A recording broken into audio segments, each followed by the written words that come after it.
ಎಲ್ರಿಗೂ ನಮಸ್ಕಾರ. Welcome back to my channel Lakshmi's food craft. ಇವತ್ತಿನ ರೆಸಿಪಿ ಬಂದು ಕಡಲೆಕಾಳು, ಬಟಾಣಿ ಮತ್ತು ಆಲೂಗಡ್ಡೆನ ಉಪಯೋಗಿಸ್ಕೊಂಡು ಮಾಡುವಂತಹ ಒಂದು ರುಚಿಕರವಾದ ಪಲ್ಯ. ಬನ್ನಿ ಹೇಗೆ ಮಾಡೋದು ನೋಡೋಣ. ನಾನು ಇದಕ್ಕೆ ಇಲ್ಲಿ ಹಿಂದಿನ ದಿವಸನೇ ಕಡಲೆಕಾಳು ಮತ್ತು ಬಟಾಣಿನ ನೀರಲ್ಲಿ ಒಂದು 3 ಗಂಟೆ ನೆನೆಸಿ ಆ ನೀರೆಲ್ಲ ತೆಗೆದು ಕವರ್ ಮಾಡಿಟ್ಟಿದ್ದೆ ಮೊಳಕೆ ಬರೋಕ್ಕೋಸ್ಕರ. ಲೈಟಾಗಿ ಇವಾಗ ಕಡಲೆಕಾಳು ಮೊಳಕೆ ಬಂದಿದೆ ನೋಡ್ತಿರ್ಬೋದು. ಈಗ ಒಂದು 3 ಆಲೂಗಡ್ಡೆನ ಸಣ್ಣದಾಗಿ ಕಟ್ ಮಾಡ್ಕೊಂಡಿದ್ದೀನಿ. ಒಂದು 2 ಟೊಮ್ಯಾಟೊ, ಒಂದು 3 ಈರುಳ್ಳಿ, ಕೊತ್ತಂಬರಿ ಸೊಪ್ಪು, ಹಸಿ ಮೆಣಸಿನ್ಕಾಯಿ ಮತ್ತು ಸ್ವಲ್ಪ ಕರಿಬೇವು ಎಲ್ಲನೂ ಕಟ್ ಮಾಡಿ ರೆಡಿ ಮಾಡಿ ಇಟ್ಕೊಂಡಿದ್ದೀನಿ. ಈಗ ಒಲೆ ಮೇಲೆ ಒಂದು ಬಾಣಲಿ ಇಟ್ಕೊಂಡು ಅದಕ್ಕೆ 2 ಟೇಬಲ್ ಸ್ಪೂನಷ್ಟು ಎಣ್ಣೆ ಹಾಕೋತಾ ಇದ್ದೀನಿ. ಎಣ್ಣೆ ಹಾಕಿ ಎಣ್ಣೆ ಕಾದ ನಂತರ ಸ್ವಲ್ಪ ಸಾಸಿವೆ ಹಾಕೋತಾ ಇದ್ದೀನಿ. ಸಾಸಿವೆ ಚಟಪಟ ಅಂತ ಇದೆ. ಈಗ ಅದಕ್ಕೆ ಜೀರಿಗೆ ಸೇರಿಸ್ಕೊತಾ ಇದ್ದೀನಿ. ಜೀರಿಗೆ ಎಲ್ಲ ಸ್ವಲ್ಪ ಫ್ರೈ ಆದಮೇಲೆ ಕರಿಬೇವು ಸೇರಿಸೋಣ. ಕರಿಬೇವು ಸ್ವಲ್ಪ ಫ್ರೈ ಆಗಲಿ. ಈಗ ಅದಕ್ಕೆ ಹಸಿ ಮೆಣಸಿನ್ಕಾಯಿನ ಸೇರಿಸ್ಕೊತಾ ಇದ್ದೀನಿ. ಒಂದು 3ರಿಂದ 4 ಸಣ್ಣದಾಗಿ ಕಟ್ ಮಾಡಿ ತೊಗೊಂಡಿದ್ದೀನಿ. ಹಸಿ ಮೆಣಸಿನ್ಕಾಯಿ ಎಲ್ಲ ಚೆನ್ನಾಗಿ ಎಣ್ಣೆಲಿ ಫ್ರೈ ಆಗೋವರೆಗೂ ಸ್ವಲ್ಪ ಹುರ್ಕೊಳ್ಳಿ. ಇದಾದ ನಂತರ ಅದಕ್ಕೆ ಈರುಳ್ಳಿ ಸೇರಿಸೋಣ. ಈರುಳ್ಳಿ ಎಲ್ಲ ಹಾಕಿ ಅದು ಟ್ರಾನ್ಸ್ಪರೆಂಟ್ ಆಗೋವರೆಗೂ ಸ್ವಲ್ಪ ಎಣ್ಣೆಲಿ ಚೆನ್ನಾಗಿ ಫ್ರೈ ಮಾಡ್ಕೋಬೇಕು. ಆಗಿದೆ ಇವಾಗ. ಈಗ ಅದಕ್ಕೆ ಟೊಮ್ಯಾಟೋನ ಸೇರಿಸ್ಕೊತಾ ಇದ್ದೀನಿ. ಟೊಮೆಟೊನ ಹಾಕಿ ಒಂದು ಸಲ ಫ್ರೈ ಮಾಡಿ. ಇದು ಸ್ವಲ್ಪ ಬೇಗ ಫ್ರೈ ಆಗಲಿ ಅಂತ ನಾನು ಇದಕ್ಕೆ ಸ್ವಲ್ಪ ಉಪ್ಪು ಸೇರಿಸ್ಕೊತಾ ಇದ್ದೀನಿ.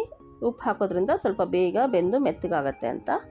ಈಗ ಉಪ್ಪು ಹಾಕಿ ಒಂದು ಸಲ ಕಲಿಸ್ಕೊಂಡು ಲಿಡ್ನ ಕ್ಲೋಸ್ ಮಾಡಿ 1 ನಿಮಿಷ ಹಾಗೆ ಬಿಟ್ಬಿಡೋಣ. ಅದೆಲ್ಲ ಸ್ವಲ್ಪ ಒಗ್ಗರಣೆ ಎಲ್ಲ ಬೆಂದು ಮೆತ್ತಗಾಗಲಿ. ನೋಡಿ ಇವಾಗ ತೆಗೆದು ನೋಡ್ತಾ ಇದ್ದೀನಿ. ಟೊಮ್ಯಾಟೊ ಎಲ್ಲ ಬೆಂದು ಚೆನ್ನಾಗಿ ಮೆತ್ತಗೆ ಸಾಫ್ಟ್ ಆಗಿದೆ. ಈಗ ಇದಾಗಿದೆ. ಈಗ ಇದಕ್ಕೆ ಕಟ್ ಮಾಡಿಟ್ಕೊಂಡಂತಹ ಆಲೂಗಡ್ಡೆನ ಸೇರಿಸ್ಕೊಳ್ಳೋಣ.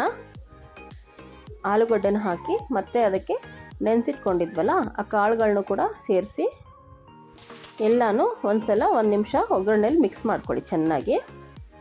ಈಗ ಇದಕ್ಕೆ 1 ಸ್ಪೂನಷ್ಟು ಅರಿಶಿನ, ಸ್ವಲ್ಪ ಡ್ರೈ ಜಿಂಜರ್ ಪೌಡರ್ ಒಣಶುಂಠಿ ಪುಡಿ, ಸ್ವಲ್ಪ ಧನಿಯಾ ಪುಡಿ 1 ಸ್ಪೂನಷ್ಟು, 1 ಸ್ಪೂನಷ್ಟು ಚಿಲ್ಲಿ ಪೌಡರ್, 1 ಸ್ಪೂನಷ್ಟು ಗರಂ ಮಸಾಲ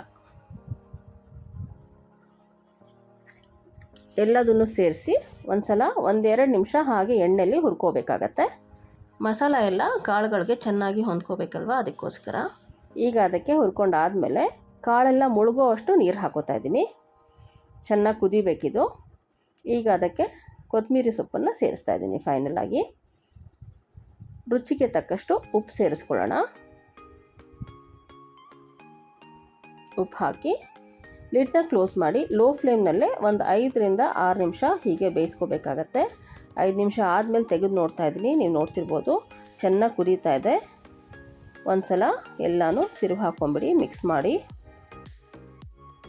ನೋಡಿ ಈ ಥರ ಒಂದು ಕಡಲೆಕಾಳನ್ನ ಪ್ರೆಸ್ ಮಾಡಿ ಚೆಕ್ ಮಾಡ್ಕೊಳ್ಳಿ. ನೋಡಿ ಇವಾಗ ಬೆಂದು ಪಲ್ಯ ಚೆನ್ನಾಗಿ ಬೆಂದು ರೆಡಿಯಾಗಿದೆ. ಇಷ್ಟೇ, ಬಹಳ ಸರಳವಾದ, ಸುಲಭವಾಗಿ ಮಾಡುವಂತಹ ಮತ್ತು ಅಷ್ಟೇ ರುಚಿಕರವಾದಂತಹ ಪಲ್ಯ ರೆಡಿಯಾಯಿತು. ಬಹಳನೇ ಪ್ರೋಟೀನ್ ರಿಚ್ ಆಗಿರುವಂತಹ ಪಲ್ಯ ಇದು. ಚಪಾತಿಗೆ, ಪೂರಿಗೆ, ಅನ್ನಕ್ಕೂ ಕೂಡ ಸೈಡ್ ಡಿಶ್ ಆಗಿ ಚೆನ್ನಾಗಿರುತ್ತೆ. ಜೋಳದ ರೊಟ್ಟಿಗಂತೂ ಹೇಳಿ ಮಾಡಿಸಿದ ಕಾಂಬಿನೇಷನ್ನು. ನಿಮಗೆ ಈ ರೆಸಿಪಿ ಇಷ್ಟ ಆಗಿದ್ದರೆ ದಯವಿಟ್ಟು ಒಂದು ಲೈಕ್ ಮಾಡಿ, ನನ್ನ ಚಾನಲ್ನ ಸಬ್ಸ್ಕ್ರೈಬ್ ಮಾಡ್ಕೊಂಡು ನೋಡಿ ಅಂತ ಹೇಳ್ತಾ ವ್ಲಾಗ್ನ ಮುಗಿಸ್ತಾ ಇದ್ದೀನಿ. Thank you so much for watching. Thank you.